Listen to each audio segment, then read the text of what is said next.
बारिश में छाता का ढाबा। लालपुर नाम के गांव में एक मनोज नाम का आदमी रहता था। वो छाता बेचने का काम करता था। उसकी एक पत्नी भी थी जिसका नाम शीना था। वो दोनों गरीबी में अपना जीवन काट रहे थे। एजी, आज घर में खाने का कोई सामान नहीं है, कुछ पैसे दे दीजिए। मेरे पास पैसे तो नहीं है। अब अगर छाते बिकेंगे तो कुछ पैसे आएंगे। तो तब तक मैं क्या करूं? मुझे माफ कर दो शीना, मैं तुम्हें एक ढंग का जीवन नहीं दे पा रहा हूँ। मैं अपनी पूरी कोशिश कर रहा हूँ, पर क्या करूँ? ये गरीबी है कि खत्म ही नहीं होती। नहीं, आप ऐसे ना कहिए। मुझे पता है आप पूरी कोशिश कर रहे हैं। कोई बात नहीं, आज मैं भूखी रह लूंगी। मनोज इस बात का कोई भी जवाब नहीं दे पाता है और छाता बेचने के लिए घर से निकल जाता है। उसको रोना आ रहा होता है कि उसने अपनी और अपनी पत्नी की जिंदगी नर्क बना रखी है। आखिर मैं ऐसा क्या करूं जिससे हमारी गरीबी खत्म हो जाए? मुझे तो कुछ भी समझ नहीं आता। मेरी पत्नी इतना अच्छा खाना बनाती है कि कोई भी खा ले तो उंगलियां चाटता ही रह जाए, पर मेरे पास इतने भी पैसे नहीं हैं कि मैं उससे अच्छा खाना बनवा पाऊं। हाय मेरी किस्मत। वो अपने आप को कोसता हुआ जा ही रहा होता है, तभी रास्ते में उसको एक आदमी मिलता है। अरे भैया, लगता है बारिश होने वाली है और मैं अपना छाता घर पे ही भूल आया हूँ। कितने का दे रहे हो छाता? मात्र 100 रुपए। 100 रुपए? बहुत महंगा नहीं बता रहे हो? नहीं साहब, यही रेट चल रहा है, आप कहीं भी पता कर लीजिए। चलो ठीक है, अच्छा लाओ एक छाता दो। एक छाता बेचकर मनोज आगे बढ़ जाता है और पूरे दिन घूम घूम कर शहर में छाते बेचता रहता है, पर 5 से ज्यादा छाते उसके दिन भर में नहीं बिक पाते। फिर जब वो खाने का सामान लेकर घर वापस जा रहा होता है तो रास्ते में बहुत तेज बारिश होने लगती है। अरे बाप रे, इतनी तेज बारिश! अरे भाई सुनो, एक छाता दे दो, अगर मैं भीग गया तो बीमार पड़ जाऊंगा। छाता तो मैं आपको दे दूंगा, पर जितनी तेज बारिश और हवा चल रही है इसमें छाता रुकेगा नहीं। आप एक काम कीजिए, मेरे साथ मेरे घर पे आ जाइए। सामने ही मेरा घर है। जब बारिश कम हो जाएगी तो चले जाइएगा। पर अरे इतना ना सोचिए, ऐसे समय में इंसान ही इंसान के काम आता है। उस आदमी का नाम राम होता है। वो मनोज के साथ उसके घर पे जाता है। एजी, ये कौन है? माफ कीजिएगा, मेरा नाम रामू है। मैं आपके पति से छाता लेने आया था, पर ये इतने अच्छे इंसान हैं कि इन्होंने मुझे अपने घर बुला लिया क्योंकि बाहर बहुत तेज बारिश हो रही है। अच्छा अच्छा। ये लो, मैं खाने का सामान ले आया हूँ। हम तीनों के लिए कुछ खाना बना लो। अरे नहीं, मैं खाना नहीं खाऊंगा। आपने बारिश से बचने के लिए छत दे दी, मेरे लिए यही बहुत है। आप मेरी पत्नी के हाथ का खाना खाकर तो देखिए, उंगलियां चाटते रह जाएंगे।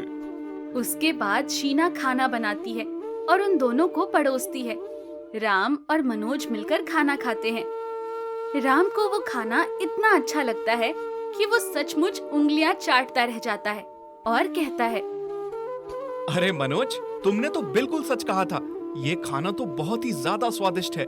मैंने ऐसा खाना आज तक नहीं खाया। देखा, मैंने कहा था ना, मेरी पत्नी बहुत अच्छा खाना बनाती है।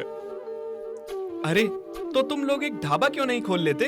मैं शर्त लगा सकता हूँ, वो ढाबा बहुत चलेगा क्योंकि ये खाना सचमुच बहुत अच्छा है। आजकल महंगे महंगे रेस्टोरेंट तो होते हैं, लेकिन कहीं भी इतना स्वादिष्ट खाना नहीं मिलता।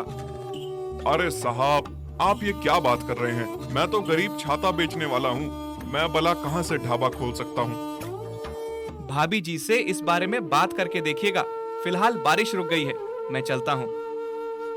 ये सारी बातें शीना भी सुन रही होती है। राम के चले जाने के बाद वो मनोज से कहती है, वैसे वो भाई साहब बात गलत तो नहीं कह रहे थे। हमें एक छोटा सा ढाबा खोल लेना चाहिए। मेरे पास एक आइडिया है। आप छाते तो बेचते ही हो, तो उन्हीं छातों को मिलाकर हम एक ढाबा बना लेते हैं। क्या कहते हो? अरे वाह, क्या बात है! तुम्हारा दिमाग तो बहुत तेज चल रहा है। ये तो बहुत ही अच्छा आइडिया है। फिर दोनों पति पत्नी मिलकर सारे छातों से एक छोटा सा ढाबा बनाते हैं। दोनों मिलकर उस ढाबे को संभालने लगते हैं। शीना खाना बनाती थी और बाकी छोटे मोटे सारे काम मनोज किया करता था। अरे बहन, एक प्लेट लगा दो। जी अभी लगाती हूँ। वैसे तुम्हारा ये छाते से बना हुआ ढाबा बहुत अच्छा लग रहा है। धन्यवाद। शीना उसे एक प्लेट लगाकर देती है, जिसे खाकर वो बहुत खुश हो जाता है। धीरे धीरे उनका ढाबा बहुत कामयाब हो जाता है। उनके ढाबे के आगे लाइन लगने लगती है। बहन, तुम्हारे हाथों में तो जादू है, पर बहुत देर लगती है खाना मिलने में। कुछ आदमी रख लो काम करने के लिए। हाँ, बात तो आपकी सही है। उसके बाद वो लोग अपने ढाबे पर काम करने के लिए कुछ आदमियों को रख लेते हैं। सब कुछ अच्छा चल रहा होता है। फिर एक दिन, छी छी, इस खाने में तो छिपकली है। तुम क्या हमें मारना चाहती हो? अरे ऐसा कैसे हो सकता है? मैं तो बहुत सफाई से खाना बनाती हूँ। रुको, मैं अभी पुलिस के पास जाता हूँ। तुम्हारा ये ढाबा बंद करवा दूंगा। नहीं नहीं, ऐसा ना करना। वो आदमी वहाँ से चला जाता है। मनोज और शीना बहुत घबरा जाते हैं कि अब क्या होगा।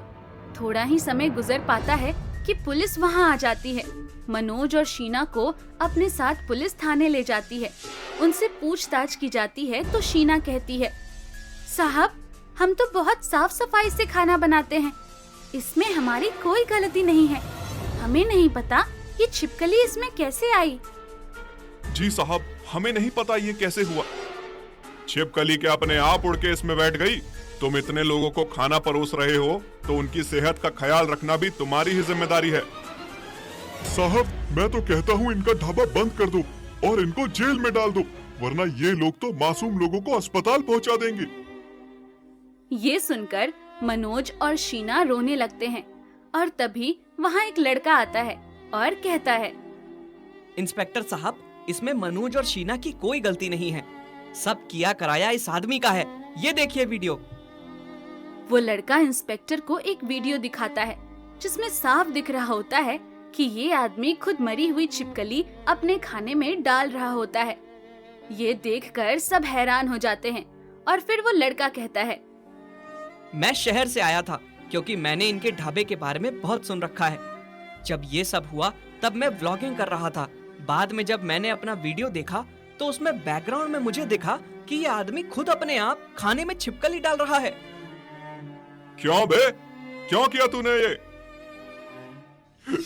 क्योंकि मुझे इनके ढाबे से बहुत जलन हो रही थी। सब इनके ही ढाबे पर खाने जाते हैं। मेरी दुकान पर कोई नहीं आता, इसलिए मैंने सोचा इनका ढाबा बंद करवा दूं। चल, अब तुझे ही जेल में डालता हूँ। पर मनोज और शीना उस आदमी को बचा लेते हैं। वो उस आदमी को अपने ही ढाबे पर काम पे रख लेते हैं। उनकी दिन दूनी रात चौगुनी तरक्की होती जाती है और वो अपना कारोबार बढ़ाते चले जाते हैं और खुशी से रहते हैं।